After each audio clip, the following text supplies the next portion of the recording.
Arestado ang 19 anyos na top 9 regional level most wanted person ng Bicol Region sa isinagawang intelligence-driven operation ng kapulisan ng Camarines Sur bandang alas 5:10 ng hapon noong Mayo 2, taong kasalukuyan sa Barangay Pasay, Del Gallego, Camarines Sur. Pinangunahan ang matagumpay na operasyon ng pinagsanib na puwersa ng tracker team ng Del Gallego Municipal Police Station bilang lead unit sa pamumuno ni Police Captain Jason G. Canoto, hepe ng nasabing himpilan katuwang ang National Crime Information and Tracking at Regional Intelligence Unit 5. Kinilala ang arestadong suspect na si alias Targa na residente ng nasabing bayan na dinakip sa bisa ng warrant of arrest para sa mabibigat na kasong statutory rape na walang inerekomendang piyansa at acts of lasciviousness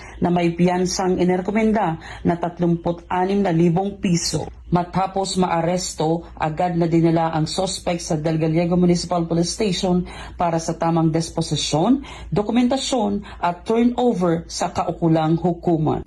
Upang matiyak na manatiling ligtas, maayos at mapayapa ang buong bayan.